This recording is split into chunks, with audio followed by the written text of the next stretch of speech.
Hi, and welcome to the Pile of Happiness. Today with a special episode of Hanamikoji Geisha's Road.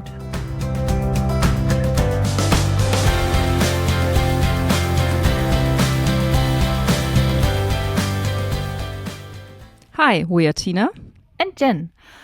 And today we are super happy to present you a special episode including Hanamikoji Geisha's Road. I talked about Hanamikoji already, the original version, in our last episode about vacation games for vacations. And that episode is in German language, so apologies for our international listeners. But today we are here to talk about Hanamikoji. And for me personally, that is of huge interest because I love the East Asian topic. I love East Asian culture.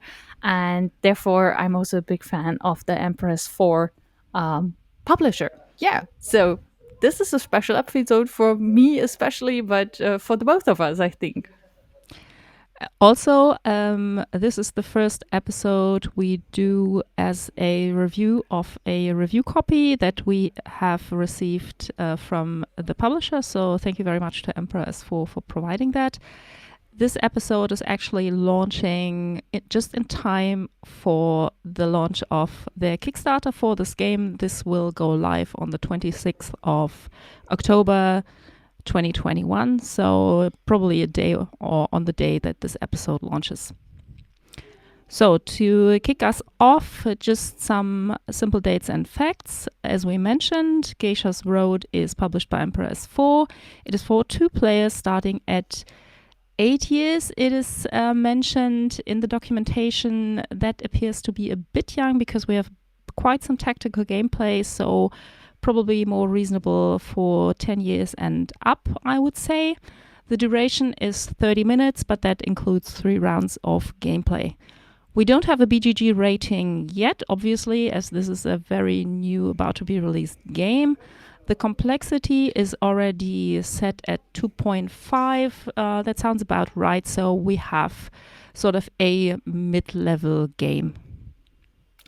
What do? We are playing competitively in Hanamikoji Geisha's Road. The setting is the same or very similar to Hanamikoji, and therefore we are supporting the Maiko, the geisha apprentices, on their way to become a geisha or even an okasan, which is the tea house owner then. So we have 5 tea houses represented by cards in different colors. These are set on the table in a circle formation. And every aspiring geisha, the Maiko, represented by a standee figure in the matching color, starts in her own tea house. The players have cards in the colors of the tea houses, and for every one of the 5 colors, we have cards representing values of 1 up to 4, so each number is available once. And when it is our turn, we have various actions represented by action tiles. And before we go into that action, we refill our hand by drawing an additional card. Exactly. As mentioned, we can play hand cards over 4 action tiles, which are very similar to the base game Hanamikoji that we mostly already know. So to describe it in short, we have the option first to play a card openly. Second, we can play 1 card hidden and discard the other card, also hidden. Or we can lay out 3 cards and the competitor is able to choose one and then goes first. And the last and fourth option is dividing the cards into 2 piles, each 2 cards. And again, the competitor chooses and then goes first. And for the cards that we play, either because we as active player play them directly or because we have in action 3 or 4 the I cut you choose mechanism and we select one of the offering from our competitor, the moment the cards are played, the geisha with the corresponding color moves forward along the circle of tea houses. and as many steps as the number value on the card. And as soon as a geisha ends the specific movement on her own home tea house, she basically ascends to the next level. So the Maiko becomes a full geisha, or upon conclusion of the second turn, the geisha becomes Okasan, so basically the tea house owner. And at every ascension step, a point value is allocated. Exactly. And as soon as all cards are played, we look who got the in favor of the geisha, depending on the highest value of cards that we put in our display in front of us. And whoever received the favor of the geisha then receives the victory points or the prestige points from that tea house. And whoever has the most prestige points in two of wins that round, and whoever wins 2 out of 3 rounds is the winner overall. So we have a really nice artwork for those of you who already know Hanamikoji. It is a very stylish Japanese setting, and overall a very fitting representation overall. Exactly. And to give you a little bit more about the background, Hanamikoji is actually a street in Kyoto where even today are still Maiko and geishas to be seen. The cards and everything have very nice details. You can see like the tea houses or tea ceremony or some other kind of art that geisha are doing, because Japanese geishas are very eloquent. They are well trained in music, singing, tea ceremony, calligraphy, and such kind of arts of in Japan. So regarding the mechanisms, Geisha's Road offers a lot more tactical depth than the original Hanamikoji offered. Um, Regarding the 4 action tiles that we have for our actions that we can only use once, so basically we take 4 turns in the game, especially the second one has been adapted to allow for the hidden play of one card and the hidden removal of another card. That works quite well. And what initially appears to be, a bit of a back and forth in vying for the favor of the geishas, actually has more options because, yes, each color has cards with a value 1 up to 4. So altogether, it's basically 10 movement points. And it looks like, obviously we have 5 tea houses and every geisha will basically navigate the circle twice because we have the 10 movement points. That is not the case because to actually ascend to the next level and gain points, the geisha needs to end a specific movement on the tea house specifically. So if she only moves past, she will not ascend. So depending on the order in which the cards are played, the geisha may not end her movement on the tea house directly, but move over it and not ascend and not get points. And if one of the player chooses to remove one card out of the matching color set from the game by the number 2 action, the geisha will not complete the second turn. So it's absolutely possible that the geisha ascends only once or not at all, and a specific color tea house may end up having no points. And this is actually quite a difference from the original Hanamikoji.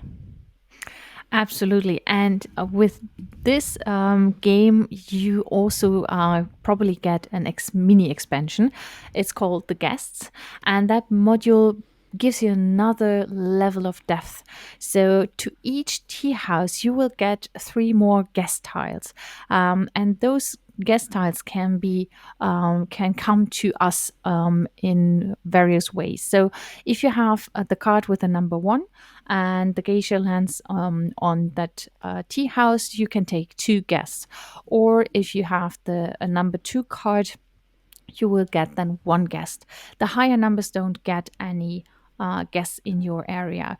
So now suddenly the smaller numbers are getting more interesting, because also through the guest you are able to score points, either with the same color or with different colors, and thereby you will get another layer of depth in on this module. And we had a lot of fun playing with the guest set, as then it even became more tactical, as you were able to score even more points, or scoring points in a different way, and that was a lot of fun.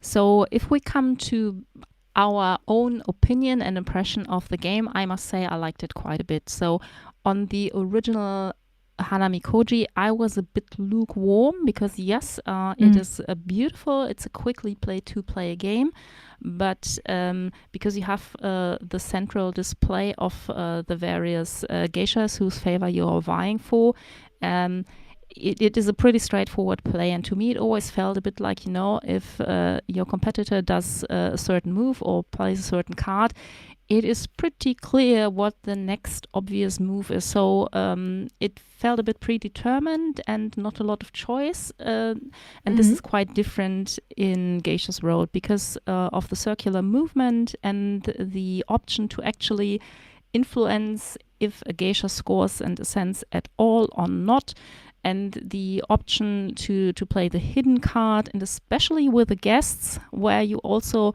can take into account, okay, do I want to take this move early on because there are still guests there, or do I want to wait and take the risks that, all the guest tokens are already picked up?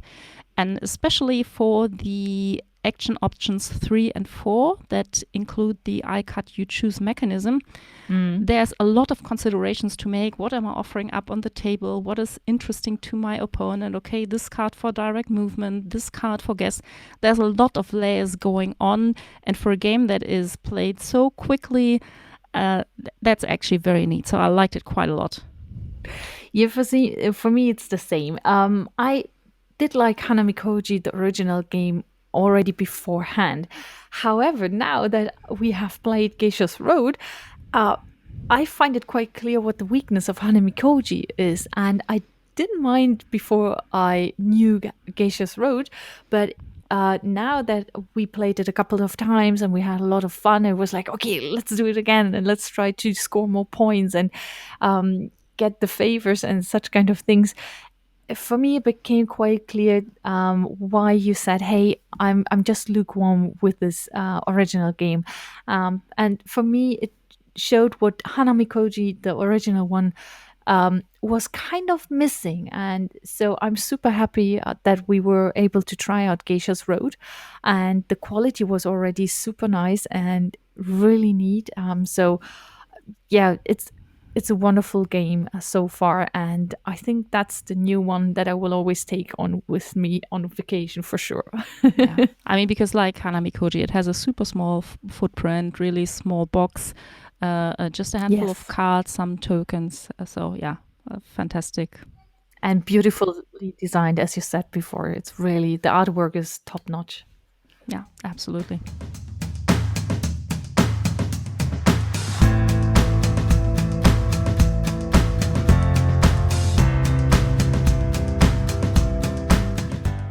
Great. So last but not least, once again, Geisha's Road will be financed via Kickstarter, and the campaign will start on Tuesday, October 26th. And the preview website is already live, so feel free to check it out and check out their Kickstarter. Yeah, and we'll obviously put the link for you in the show notes, so have a look at that. Thank you very much for listening in, and hopefully talk to you soon. Bye bye. Bye bye.